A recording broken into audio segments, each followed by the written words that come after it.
રાજકોટ સુરતની ઘટના બાદ રાજકોટમાં પોલીસ વિભાગ એક્શનમાં.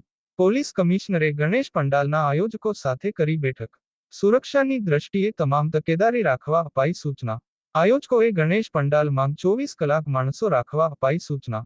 પોલીસ દ્વારા સંવેદનશીલ પંડાલોની યાદી તૈયાર કરવામાં આવી. પોલીસ દ્વારા બાઇક પેટ્રોલિંગ અને PCR પેટ્રોલિંગ વધારવાની સૂચના આપવામાં આવી.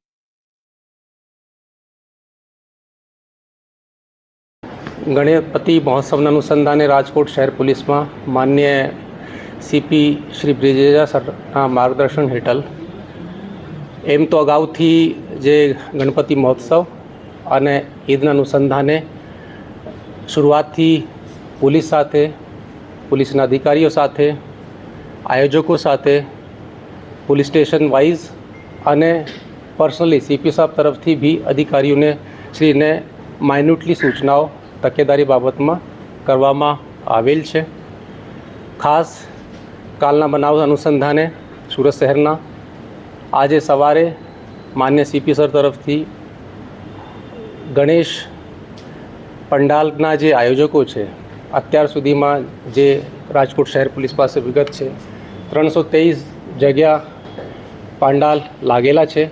એ અલગ અલગ વિસ્તારના લોકો આજે અહીંયા આવ્યા હતા, જેના અંદર શહેરના દરેક પીઆઈશ્રીઓ, ડીસીપીશ્રીઓ અને સ્પેશિયલ બ્રાન્ચના અધિકારીઓ દરેકને હાજર રાખીને આજે માન્ય સીપી સાહેબ દરેકને ખૂબ જ નાની નાની સૂચનાઓ કાયદા વ્યવસ્થા બાબતમાં, એમના જાહેરનામા બાબતમાં દરેક વસ્તુએ ખૂબ જ માઇન્યુટલી ડિસ્કસ કરવામાં આવી છે. અને આયોજકો તરફથી બી પોલીસને અમુક સુઝાવો ના કેવલ મંડપ બાબતમાં, સાથે સાથ વિસર્જન બાબતમાં અને સાથે સાથ જે ઈદનો તહેવાર આવે છે એના જુલુસ સંદર્ભમાં ક્યારે કોઈ જગ્યાએ ક્લેશ નહીં થાય, ક્યારે કોઈ જગ્યા કોઈ મનમુટાવ નહીં થાય, એ દરેક વસ્તુની ચર્ચા આજે માન્ય સીપી સાહેબ તરફથી કરવામાં આવી છે.